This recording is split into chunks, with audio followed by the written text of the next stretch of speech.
मैं एक लड़की हूँ और मुझे ये कैसे पता चलेगा कि जिस लड़के को मैं डेट कर रही हूँ या जो लड़के से मैं मिल रही हूँ वो मेरे लिए as a life partner, as a husband सही होगा या नहीं होगा। Hello everyone, I am doctor Parul Singh. By profession I am a life coach and right now we are doing a lot of videos on marital tips कि आपकी शादीशुदा जिंदगी कैसे सही रहे। तो अमूमन हमारे पास बहुत सारे केसेस ऐसे आते हैं जहाँ पे अपने एडोलसेंट एज में या फिर अपनी मैरिड एज में जो है गर्ल्स आती हैं या बॉयज आते हैं कि हम जिस इंसान को डेट कर रहे हैं, जिस इंसान को हम शादी के लिए देख रहे हैं, क्या वो राइट पार्टनर होगा। ऐसा तो नहीं है कि हमारी जो सिलेक्शन है, हमारी जो चॉइस है वो शादी करने के बाद गलत साबित हो जाएगी या फिर हमारी रोज लड़ाइयां होंगी, या फिर ऐसा तो नहीं है कि बाद में हम इस डिसीजन पर पछताएं। तो गाइस, यहाँ पे ना सबसे पहली चीज जो मैं सजेस्ट करूंगी वो मैं ये सजेस्ट करूंगी कि आप जिस भी पर्सन को डेट कर रहे हैं, बीट बॉय और गर्ल, आपको सबसे पहले ये देखना है कि आप दोनों के लाइफ गोल्स क्या है।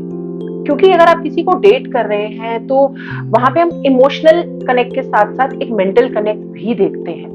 अब आप ये देखेंगे कि यार समझेंगे या समझना चाहेंगे कि यार मैम ने बोल तो दिया कि इमोशनल और मेंटल कनेक्ट देखना है, अलग है।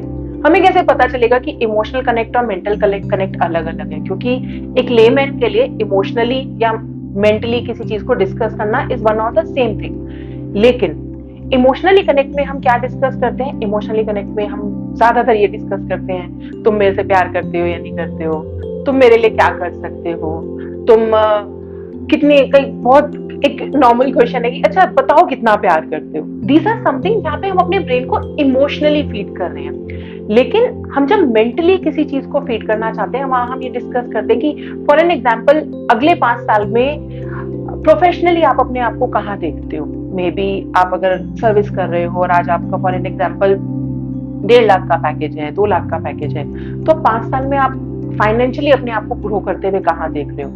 या फिर अगर आप सेल्फ एम्प्लॉयड हो, आज आप कितनी भी टर्नओवर XYZ कितनी भी टर्नओवर आप अपनी आइडिया में फिलअप कर रहे हो, तो एज एन कपल हम अपने 5 साल के बाद हम अपने आप को कहाँ देखते हैं। ये होता है कि आप एक मेंटल स्टेबिलिटी में आ रहे हो कि ठीक है, these are the financial expenses जो कि हमें एक दूसरे के साथ मिलकर एक्सपेंस करनी है।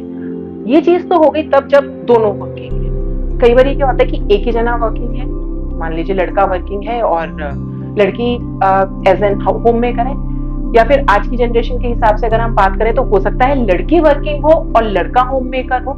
तो इन बोथ द केसेस यहाँ पे क्या होगा कि फाइनेंसेस कौन देख रहा है?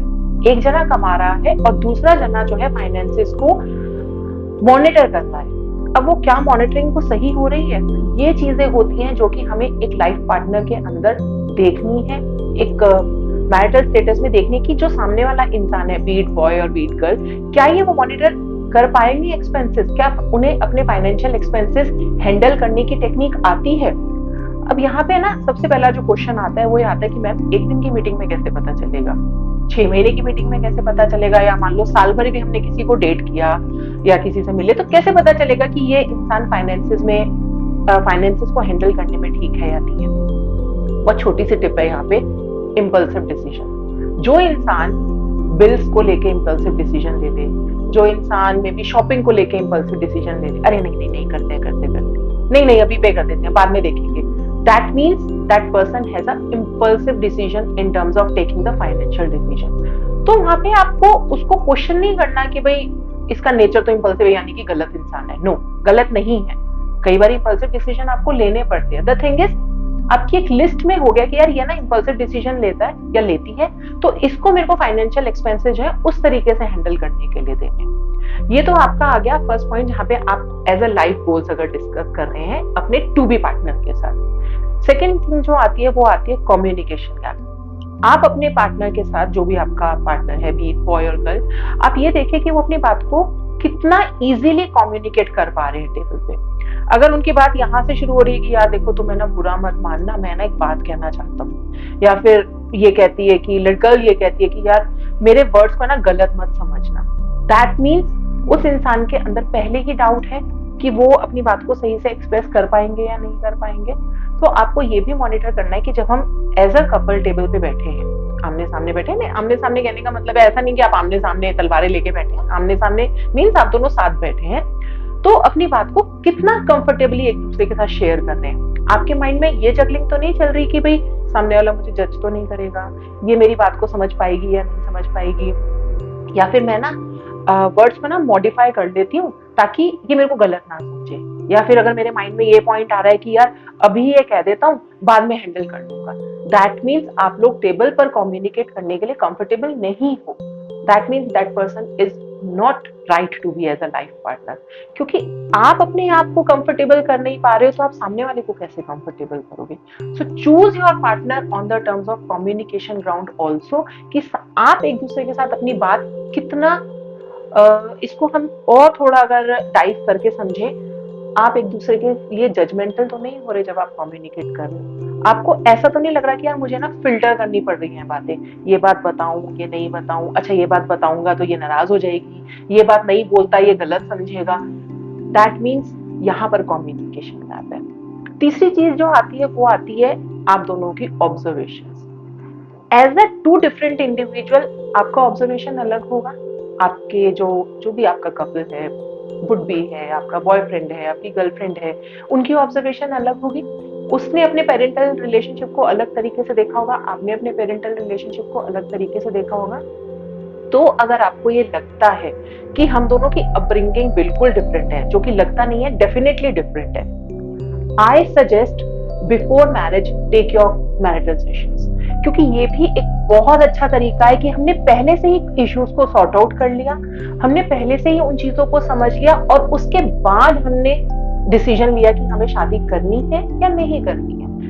I know that is a time taking process, same is the divorce process. शादी के बाद आप डिवोर्स के लिए भी तो टाइम देते हैं, उसमें भी तो अपने आप को इमोशनली ब्रेक डाउन करते हैं, उसमें भी तो अपने आप को फाइनेंशियली ब्रेक डाउन करते हैं। तो इससे बेटर ये नहीं है कि आप शादी से पहले उन चीजों को समझ के फिर शादी कर रहे हैं और ये एक्सेप्ट कर रहे हैं कि हाँ ये पर्सन ऐसा ही है, हाँ ये लड़की ऐसी है, लेट मी नाउ डिसाइड कि हमें शादी करनी है या नहीं करनी है, रेदर देन शादी के बाद वो चीज डिसाइड करना।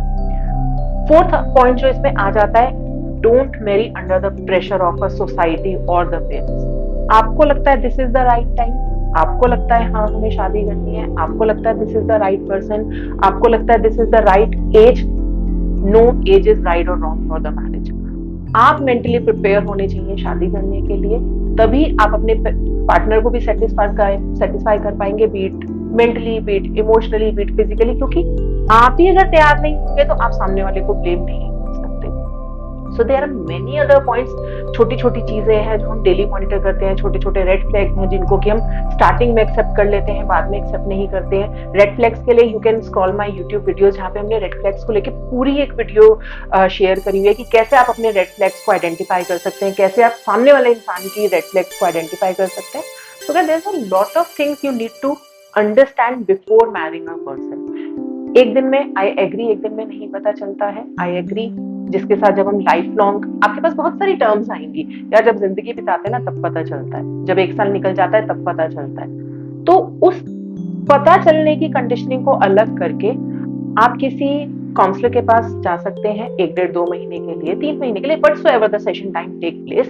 हो सकता है आप एक सेशन में सॉर्ट आउट हो जाए, आप दोनों इतना ज्यादा बैलेंस्ड हो, आप दोनों मोमेंटम में हो, आप दोनों इतना ज्यादा सिंक्रोनाइज्ड हो कि आपको एक सेशन से ज्यादा की जरूरत नहीं होगी, और हो सकता है आप लोगों को ज्यादा सेशंस की जरूरत हो। तो it's not about spending money, it's about spending the money on the right thing. आप शादियों पे खर्च कर रहे हैं, आप हनीमून पे भी जा रहे हैं, आप डिनर्स पे भी जा रहे हैं, वहां पे भी स्पेंड कीजिए, plus spend on understanding each other also. For any further video updates you can connect me on the subscribe channel, you can connect me with the pressing the bell icon, plus I am adding my number on the screen so that you can contact me for the further sessions to how to understand कि life partner choose कैसे करना है।